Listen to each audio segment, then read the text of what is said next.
Hello Reddit readers! Today we have frightening stories on the timeline. I will not detain you anymore. Like and subscribe to the channel. Enjoy watching.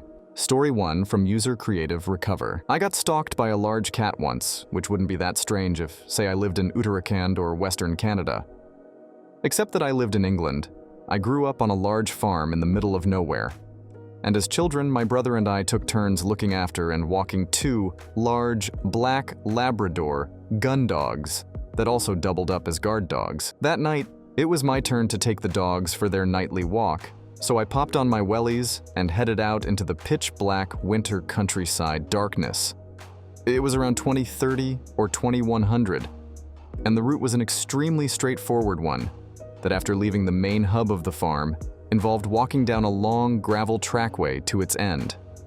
And back, the trackway was bordered by a long ditch on one side, with wooden fencing beyond that, largely bare of any hedging, and overlooking a large paddock that sheep or cattle often grazed in, and on the other side, the trackway was lined with very dense brambly hedging, and another paddock field. The whole walk always totaled 335 minutes, and it was a great route to take for those days when the dogs just needed to get their mandatory second walk exercise, but you didn't want to stray too far. I was barely halfway down the track when the older dog started growling into the darkness, followed by the younger dog also growling.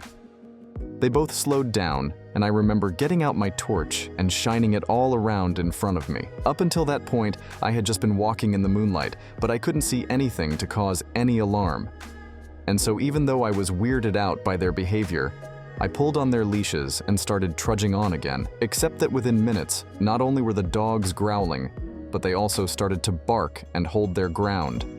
It still wasn't clear what they were barking at, so I pulled on their leashes again, but the dogs stuck glued to my legs and looked around nervously, making little whimpering squeaks as if they were very scared. I had no idea what could be causing them such alarm, because they weren't scared of people or countryside animals. So the whole thing just felt utterly bizarre. I was a little nervous at this point, so I turned off my torch to allow my eyes to adjust to the darkness, more so that I could scan the wider area better. And then I saw it. Two eyes, a hint of reflective light, glimmering off them for just enough seconds to illuminate them. The eyes definitely belonged to an animal, because they had that cat-like reflectiveness. Except that I could judge their height and size enough in the darkness to see that the eyes not only belonged to a relatively large animal, but that this animal was slowly following me, walking along the other side of the fence in the paddock, slightly behind, but enough to keep up with me. I'd never seen a creature like it, as its movements and eyes were completely unlike that of a deer or any farm animal. And as I scanned through the various different options in my head on what it could be, all I could come to was that it was some kind of large cat. Like we're talking something black puma or lioness-sized. The second I realized that I was not only stalked by an animal that wasn't afraid of me or the dogs, but was also a predator. I had no idea what to do, and the situation was made a lot worse by the fact that the dogs were completely freaking out at this creature. They were truly terrified of it, but my primal instincts kicked in and told me that to give flight or take my eyes off it would be a very, very bad idea. So I continued on walking up the trackway as if nothing was wrong, despite the fact that I want nothing more than to get home. As I made my way back, the creature was still following me. I began to walk faster, and as I began to re-enter the lamplit hub of the farm again, I felt that it was safe enough to run, which the dogs were more than happy to, as they were pulling on the leads. Like crazy at this point. I could barely keep them at bay by the time I got near the house. We were all in full-on sprint mode, and when I entered the house, my brother immediately asked me what was wrong, because I had returned early, was out of breath, and looked as white as a ghost. I tried to tell my brother how I'd been stalked by a giant cat at night, which even the dogs had been scared. But of course, he just dismissed my story as totally nuts and told me that I must have mistaken a deer or something. But not even 2 weeks later, he too came running back home from a late-night dog walk, having been stalked by the exact same creature. Of course, our mom didn't believe us. So for a long time, it was just this crazy mystery experience that only us two shared.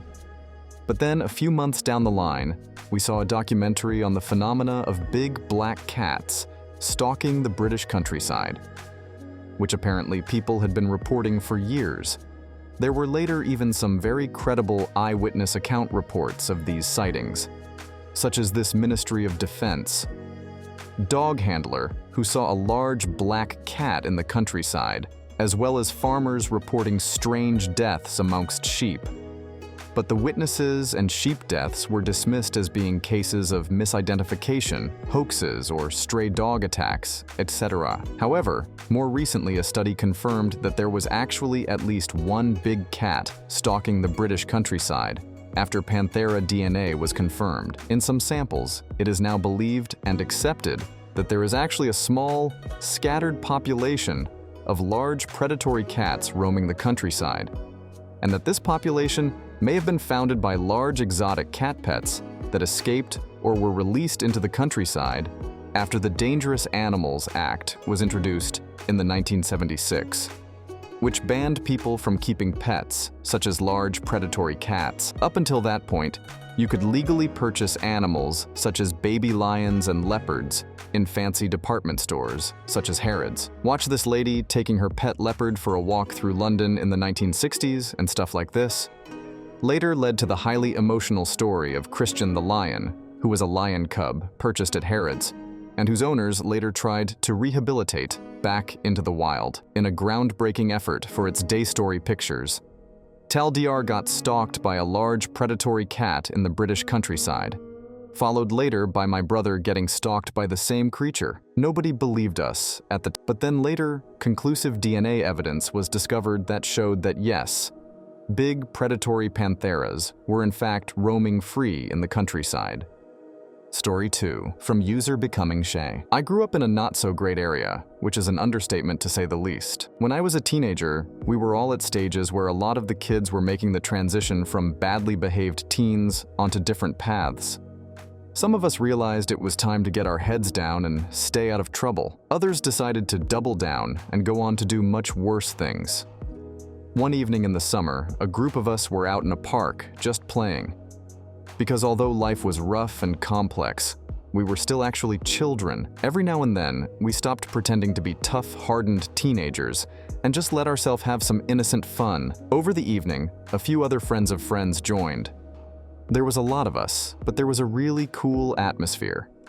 Jokes, fun, and no one was getting up to mischief.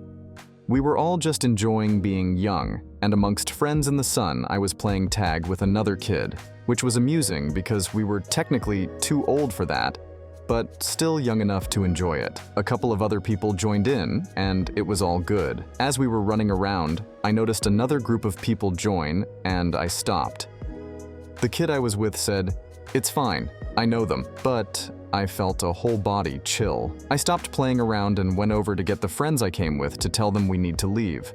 But because the vibe was good, they wanted to stay. I tried to tell them, we really need to leave. But all I had was this feeling. The new group were older than us by a few years, and one girl was very vocal. She called over and asked my name. I told her, and then I said to one friend in particular, "We need to leave now." She just laughed it off and told me to chill. The girl from the other group walked up to me and had an issue with the fact I was chasing her friend during the game of tag and started shouting at me. I started walking away. Then I felt a slam to my head. The girl had followed me and hit me in the head with a brick. I got to my feet and turned around. Her and all her friends had makeshift weapons, and a few had bats. I don't know if they had arrived with them or they were already in the park somewhere. The weapon that scared me most was a solid plank of wood with rusty nails in it. 3 of them held similar planks. I was hit across my back multiple times with them. Then, when I fell to the ground, they took turns stamping on me. All my friends stayed further away, one screaming my name, others screaming, "Run!" I had always been taught to stand and fight, but as I got to my feet, even I knew it would be silly. There were so many people, and they were all armed in some way. But even if they weren't, I couldn't have fought them all. So I started to run as fast as I could. My legs were shaking like jelly. My thighs burned. I felt so sick. They caught up to me 5 times, beat me to the floor with their weapons, and stamped all over me. Each time I got up and run as fast as I could. At one point, a boy caught up with me. He was wearing a balaclava, and he said my name as he come up behind me. I recognized him instantly. He was the big brother of one of my best friends. He'd practically been my big brother too, since I was about 5. He told me not to let on, that he knew me and to keep running, but listened to him as he chased me. He told me about a place they used to hide drugs, and told me to go there and hide in the drug stash area. He told me how to cover myself once I was in there, and told me not to come out to anyone else calling my name but him. He told me they would kill me if they caught me. Then he pretended to trip to the floor, and I run, literally, as if my life depended on it. I found the hiding place. I curled up in a tiny space and hid myself. I bled from multiple injuries and could barely breathe through broken ribs. I stayed there as a group of people came in and called my name. Terrified they'd find me, I stayed there all night until my friend's brother come and got me the next morning. He scooped me up and he cried as he said sorry that he let them do that to me. But he couldn't go against her, and he couldn't let her kill me. He took me home and cried again that he was sorry. I've never seen him since. The next day my friend come to see me and she said, "I'm so sorry I didn't just leave when you asked me to. I was so injured and could barely see through swollen eyes." We never made it back to being friends. A week later, a girl I had grown up with, literally I'd spent nights at her family home, was at every birthday party of her family's. She was there that night too. She didn't join in, but she was another silent friend in a crowd of people that beat me to within an inch of my life. Because one girl decided she didn't like me. This childhood friend had avoided me since one day she came and sat beside me, and she said, "Did you call the police?" I said, "Of course I didn't," and I genuinely hadn't. It wasn't the done thing, and I wasn't about to go against rules our environment set. She said, "She wants to kill you because the police come to her that night." All I could do was shrug. I didn't call the police a day later. A girl attacked me from behind with a knife. This time, I fought back hard. It was one-on-one, and I wasn't going to let myself get hurt. Like that ever again, I hurt that girl very badly, and I don't regret it. I was lucky she didn't stab me. But somewhere in the tussle, she dropped the knife, and it just disappeared to the side. Somewhere she was sent by the original girl who attacked me, who was now furious. I had hurt her friend. I felt like it was never going to end unless she found me and killed me. A day after that, my childhood friend approached me again. The girl who had instigated the entire attack on me had been arrested.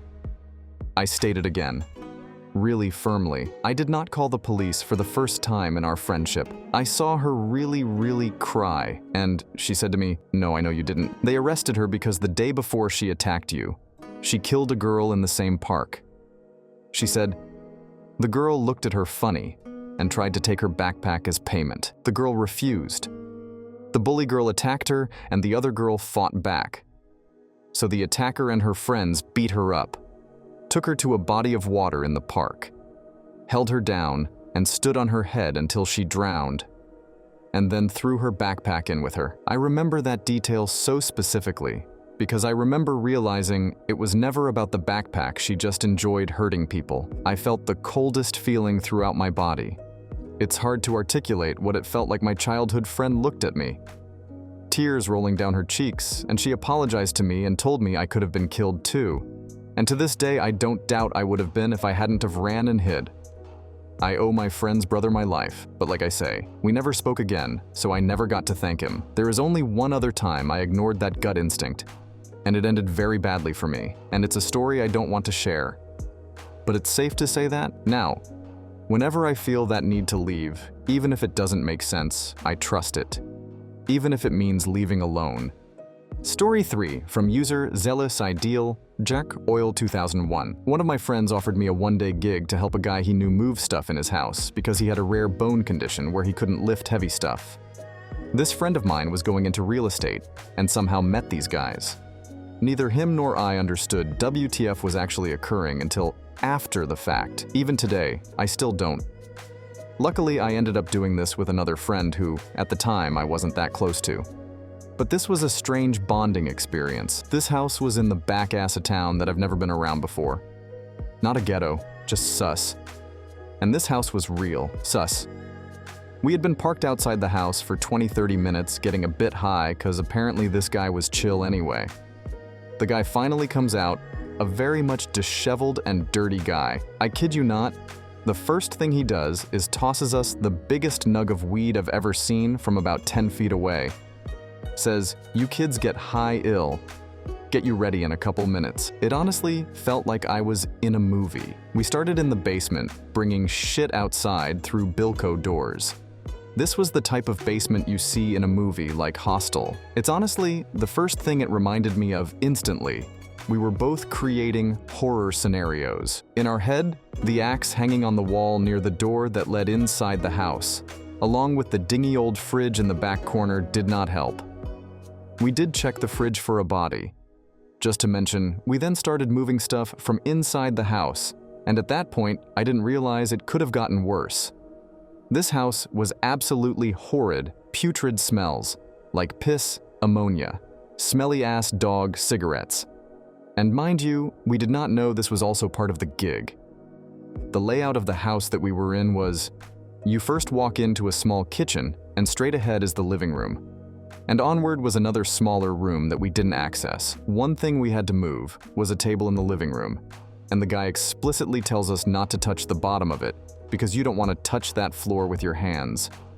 I could only imagine. And this was honestly the worst part. We were lifting heavier and heavier shit, getting deeper into the house, and I was really understanding how unfathomably disgusting this place was still. Now I have no clue how TFOF. There was someone living in that house. This is the real creepy part. We really went into this gig blind and had overdone our duties. It was getting dark as well, like around 7:08 p.m. This is when another guy pulls up this guy's. Wearing a suit and tie, looks like some stereotypical business guy. But he had a goofy look to him. He offers us some beers, and we took some fine. He chats us up for a bit, and his exact words are a bit blurry by now. But he was talking about taking us on a ride to these Bars casinos. And he would hook us up with a lot of booze and shit stuff along the lines of, well, have a fun night. We're gonna go on some runs. And he's saying this all with the most assertive and yet creepy demeanor. Like he was already certain we were coming with him, and it was gonna be a grand old time once he inside the house. We were completely done with this job, and IDK who TF was driving us, or where TF we were gonna go, or how this guy was even involved with this other disheveled guy. But we were not doing it, especially how we were near done, and he suddenly arrived with beers for us. Confident that we were going to have a night out of fun with them, we called up our friend who gave us the gig to get a TF down there. He shows up, shook at the sight of what we were doing, and apparently, it wasn't even the job at all.